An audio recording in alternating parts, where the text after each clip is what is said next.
The Burning Legion has returned.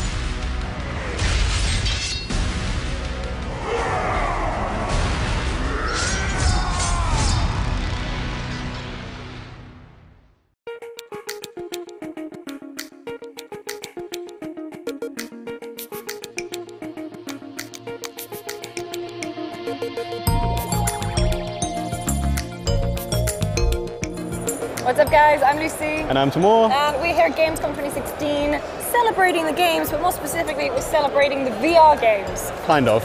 Kind of. Yeah. But I mean it feels like, you know, you were saying earlier to me that you felt like Oculus maybe wasn't focusing on the games as much. You think about when Vive got announced and it was more focused on really experiences like the Deep and like Tilt Brush. Now we're getting the games. Yeah. The games are coming thick and fast for VR.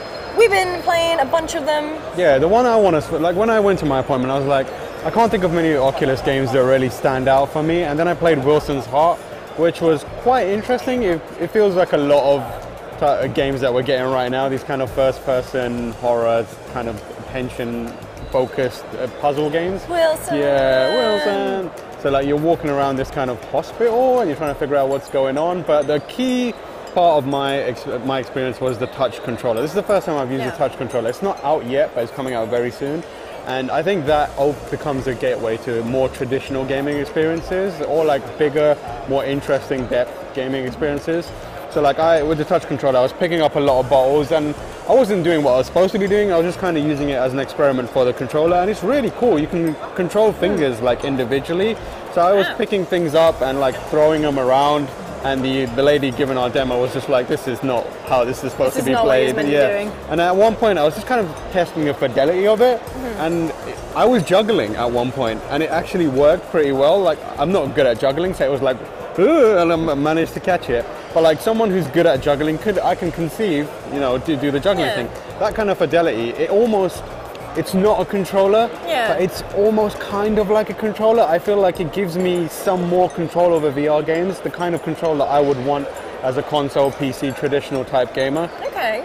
Well, I was on the Vive. I played a bunch of games, so I played Serious Sam in VR, which was way more intense than I was anticipating. I did not, like my arms were hurting at the end of it because you're not just shooting at the ground, you're shooting up here, really quickly, really intense. But it also had, it's kind of shocking, like when they come, because when you're playing the Vive, obviously you have like the grid around you so you don't bump into walls and stuff, and you think that you're kind of going to be safe because you have that grid, but when the characters like come towards you and the screen's going red because you're being hit, it's quite scary. But another game that I played, which was really cool, and it was very, very sci-fi, was Space Pirate Trainer. Yeah. And they gave us some awesome mixed reality footage of this, so you can see like what it was like for me.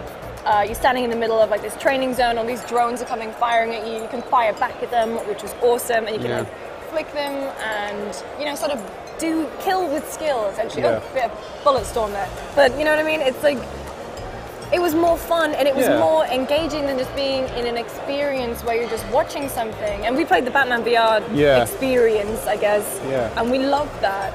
But I thought this was more like a traditional game. It's like being back at an arcade again, but obviously more immersive, better graphics. I guess, like during my Oculus appointment, I spoke to Jason Rubin, who's the co-founder of Naughty Dog and worked at THQ for a while. So he's been making games for a long, long time. He's a very traditional game developer and designer, and he's head of studios at Oculus right now. And that's one of the questions I asked him. I asked him, like, are we ever going to get to the point where we'll be able to play a Skyrim type experience and games on the Oculus Vive and even PlayStation VR somewhat will feel less like tech demos and more like fully fledged games?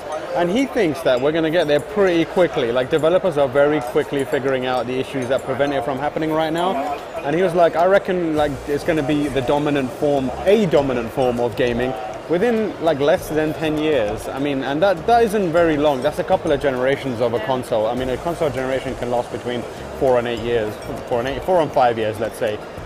So yeah, I think we've got I'm more optimistic about VR than I was when I went in, partly because of Batman. I think PlayStation VR gets a lot of credibility by, you know, linking itself to franchises and just being tied to PlayStation.